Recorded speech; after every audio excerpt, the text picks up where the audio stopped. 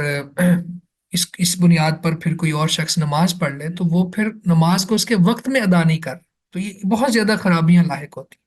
اس لیے کسی بھی نماز کے ٹائم کو، وقت کو پہلے سمجھ لینا کہ ہو گیا کہ نہیں ہو گیا، تحقق کر لینا، اس کے بعد پھر اذان کہنا یہ ضروری ہے۔ اور اگر کوئی غلطی سے ایسا کر لے تو پھر ساتھ ہی اصلاحت کر دے کہ نیند نیند میں تھا بندہ، اس کو سمجھ نہیں آئی، اور وقت کو اس نے دیکھا نہیں ہے، تو غلطی کو تسلیم کر کے اور اس کی صلاحت کر دی جائے، اور پھر اس کے بعد اذان کہہ دینی چاہیے اور وقت کے اوپر۔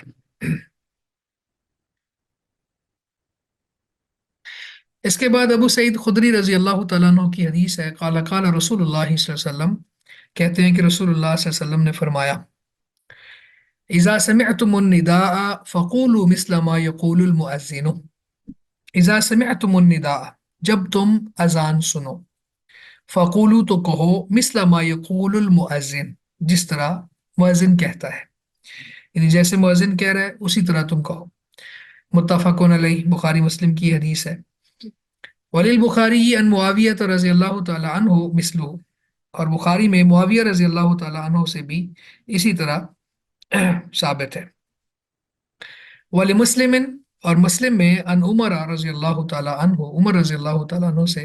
فی فضل القول کما یقول المؤذن کلمتن کلمتن، اس کی فضیلت کے بارے میں ہے کہ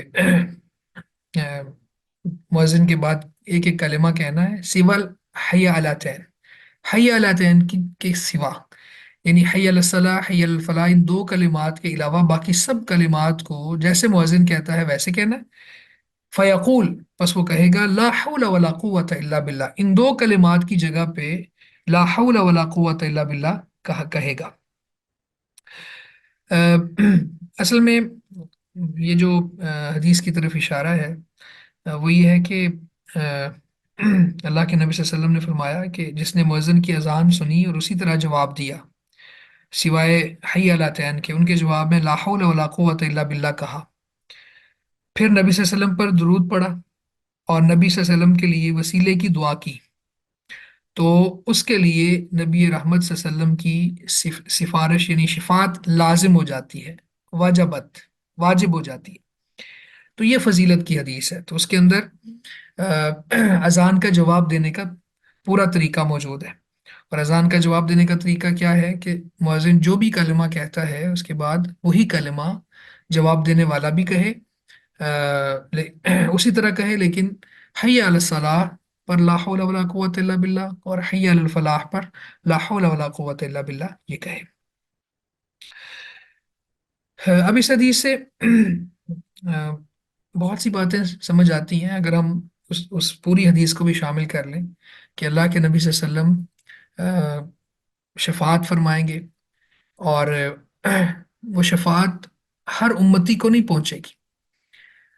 اس امتی کو پہنچے گی جس نے وہ خاص ایک جو کرائٹیریا ڈیفائن کیا ہے شریعت نے، یا وہ اوصاف بتائے ہیں جن کو اختیار کرنے پر اس کو سفارش پہنچے گی یا شفاعت کا وہ حقدار ٹھہرے گا۔ تو تو اس میں مطلقاً نہیں ہے، صرف آپ کا امتی ہونا کافی نہیں ہے۔ ایک بے عمل بد عقیدہ شخص صرف خالی نعروں سے، دعووں سے اس امت میں شامل ہو کے وہ یہ شفاعت نہیں حاصل کر سکتا، اس حدیث سے یہ بھی ثابت ہوتا ہے۔ اور دوسرا یہ ہے کہ کتنا کتنا بڑا فضل ہے، یہ کتنی بڑی فضیلت کی بات ہے، اور ہمارے پاس یہ مواقع ہوتے ہیں ایک دن میں کئی بار، 5 مرتبہ کم و بیش، تو انسان بعض اوقات انسان نہیں سن رہا ہوتا اذان، لیکن زیادہ تر تو وہ سنتا ہے، تو پھر وہ اذان سننے کے بعد اس کا جواب دے، اور ذہن میں یہ رکھے کہ اگر میں ایسا کروں گا تو نبی صلی اللہ علیہ وسلم نے یہ بات ارشاد فرمائی ہے کہ اس کے لیے میری شفاعت لازم ہو جاتی ہے۔ تو اس طرح کے مواقع کو، اس طرح کی اپرچونٹیز کو اویل کرنا چاہیے، کیونکہ انسان محتاج ہے اللہ کی رحمت کا، اور اللہ کی رحمت تبھی ملتی ہے جب اس کو حاصل کرنے کے طریقے اختیار کیے جائیں۔ تو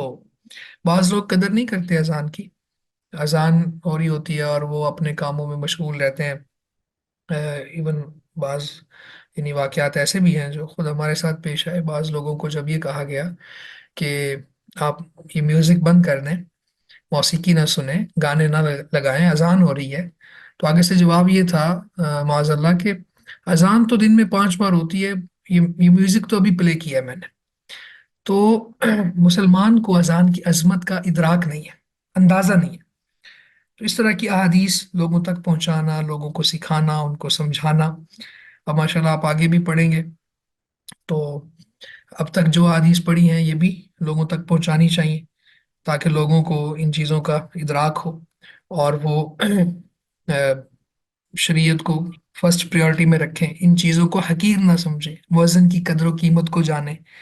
نماز پڑھانے والے کی منزلت کیا ہے، مسجد کے ساتھ جس کا تعلق ہے تو وہ کتنا عظیم شخص ہے اللہ کے ہاں۔ یہ ساری چیزیں یہ ہم نے، آپ علماء نے لوگوں کو بتانی ہے انشاءاللہ۔ آخری حدیث پڑھ لیتے ہیں پھر آپ کے سوالات لے لیتے ہیں۔ وعن عثمان ابن ابی العاص رضی اللہ تعالی عنہ انہ قال، عثمان بن ابی العاص رضی اللہ تعالی عنہ سے ہے کہ انہوں نے کہا، یا رسول اللہ، یا اللہ کے رسول، اجعلنی امام قومی، مجھے میری قوم کا امام بنا دیجئے۔ فقالا، پس آپ نے فرمایا، انت امامہم، تو ان کا امام ہے، یعنی آپ نے ان کو ان کا امام مقرر کر دیا۔ اور ساتھ نصیحت فرمائی، وقتدی باضعفہم، ان کے کمزور و ضعیف، یعنی ان کے جو ضعیف لوگ ہیں، ناتواں لوگ ہیں اپنی قوم کے، ان کا خیال رکھنا۔ واتخذ مؤذنا لا یأخذ علی اذانہ اجرا، اور ایسا مؤذن مقرر کرنا یا ایسا مؤذن پکڑنا، لا یأخذ علی اذانہ اجرا، جو اپنی اذان پر اجرت نہیں لیتا۔ عثمان بن ابی العاص رضی اللہ تعالیٰ عنہ کہتے ہیں کہ انہوں نے کہا، ہے اللہ کے رسول، مجھے میری قوم کا امام بنا دیجئے۔ تو آپ نے فرمایا کہ تو ان کا امام ہے، ان کے کمزور کی پیروی کر، اور ایسا مؤذن اختیار کر جو اپنی اذان پر اجرت نہیں لیتا۔ اخرجہ الخمسۃ وحسنہ الترمذی وصححہ الحاکم، پانچوں نے بیان کیا ہے، امام ترمذی نے اس کو حسن کہا ہے، امام حاکم نے صحیح کہا ہے۔ اب اس حدیث سے کیا بات سمجھ آتی ہے؟ سب سے پہلی بات یہ کہ امامت کا منصب مانگ سکتے ہیں، یعنی آپ دیکھیں نا، انہوں نے خود کہا، اجعلنی امام قومی، مجھے میری قوم کا امام بنا دیں۔ تو پھر امیر اگر سمجھے کہ واقعتاً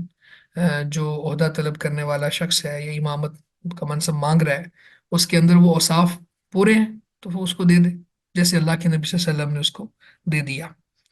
دوسری بات یہاں سے یہ سمجھ آتی ہے کہ ان کے کمزور کی پیروی کر کیا معنی ہے، یعنی جب آپ نماز پڑھاؤ تو پھر آپ کے جو مقتدیوں میں سب سے کمزور شخص ہے، اس کی رعایت رکھو، اس کا خیال رکھو، یعنی وہ بھی آپ کے ساتھ نماز پڑھ سکے، کہیں وہ مشقت کا شکار نہ ہو جائے، یہ معنی ہے اس کا۔ اس کے بعد اگلی بات یہاں سے یہ ثابت ہوتی ہے کہ مؤذن کی تقرری کے لیے امام کی رائے لی جائے گی۔ آپ نے امام کو کہا نا، وَاتَّخِذْ مُؤَذِّنًا لَا يَأْخُذُ عَلَىٰ أَذَانِهِ أَجْرًا، تو مؤذن مقرر کرنے میں سلیکشن کمیٹی کا اہم ترین حصہ امام بھی ہے، مسجد کا امام۔ اگلی بات یہاں سے یہ سمجھ آئی کہ اذان کی اجرت کا سوال نہیں کرے گا مؤذن، یعنی مؤذن اذان کی اجرت کا سوال نہیں کرے گا۔ ہاں، اس کا معنی قطعاً یہ نہیں ہے کہ اس کا وظیفہ نہیں لگایا جائے گا، اس کا وظیفہ لگایا جائے گا، اس کے اخراجات کا خیال رکھتے ہوئے ایک اماؤنٹ مقرر کی جائے گی۔ لیکن لالچی، یہاں سے مراد یہ ہے کہ ایسا مؤذن جس کا مطمع نظر صرف پیسہ ہو۔ دیکھیں، پیسہ تو ملنا ہی ہے، لیکن اگر نیت میں یہ ہو کہ میں اذان کہہ رہا ہوں اور جہاں جہاں تک آواز جائے گی سب لوگ گواہی دیں گے، پھر قیامت والے دن مؤذن کی گردن اونچی ہوگی، اللہ تعالیٰ اس کو عزت کا مقام دیں گے، یہ ساری چیزیں نیت میں شامل ہوں تو اس کا جو حصہ ہے، دنیا کا حصہ جو اللہ نے اس کی قسمت میں لکھا ہے، وہ مل کے رہے گا۔ تو اس کا مطلب یہ ہوا کہ اس کا معقول وظیفہ لگانا چاہیے، لیکن وہ صرف مال کا حریص نہ ہو، یہ وظیفے کو لے کر وہ اتنا سنجیدہ نہ ہو کہ اگر وظیفہ ملے تو کہ میں اذان کہوں گا، نہ ملے تو کہ میں نہیں کہوں گا، یا کوئی اس طرح کا معاملہ ہو۔ تو یہ مختصراً میں نے یہاں سے کچھ چیزیں اخذ کر دیں۔ ویسے تو تفصیلاً بات کی جا سکتی ہے۔ امامت طلب کرنے والے کو اللہ کے نبی صلی اللہ علیہ وسلم نے بعض اوقات امامت نہیں دی، اور نہ طلب کرنے پر آپ نے دی ہے، ٹھیک ہے، لیکن وہاں پہ پھر ہم اس کو اس پر معمول کریں گے کہ جس کے اندر صلاحیت ہے وہ مانگ سکتا ہے۔ جیسے یوسف علیہ السلام نے فرمایا تھا جعلنی علی خزائن، مجھے خزانوں کے اوپر مقرر کر دو، تو وہاں انہوں نے مانگی۔ ویسے تو جمہوریت کی ایک سب سے بڑی خامی یہ ہے کہ اس میں انسان خود عہدہ طلب کرتا ہے، اپنے اوصاف لکھ کے لگاتا ہے کہ میں نہ ڈر بے باک امیدوار ہوں، اور اپنے اپنے لیے عہدہ، اور ہر بندہ ہی جو اہل ہے وہ بھی کر رہا ہے، جو اہل نہیں ہے وہ بھی کر رہا ہے۔ تو لیکن اگر کوئی شخص یہ دیکھے کہ یہاں پہ میری ضرورت ہے اور میں یہ کام کر سکتا ہوں اور یہ اس امانت کو ادا کر سکتا ہوں، نبھا سکتا ہوں، تو پھر وہ عہدہ طلب کر سکتا ہے۔ اس کی دلیل یہ حدیث بھی ہے اور یوسف علیہ السلام کا قول بھی ہے۔ لیکن اگر کوئی سمجھتا ہے کہ وہ اس کا اہل نہیں ہے تو پھر اس کے لیے عہدہ طلب کرنا حرام ہے۔ اسی طرح یہاں سے یہ سمجھ بھی آتی ہے کہ اماموں کو مقرر کرنا یہ حکمرانوں کا کام ہے، یہ حکومتوں کا کام ہے، اور حاکم وقت کی ذمہ داری ہے۔ تو یہاں پہ چونکہ نماز کو، اذان کو، مسجد کو کوئی اتنی اہمیت نہیں دی جاتی، تو اس لیے پھر لوگ ہی مقرر کر دیتے ہیں۔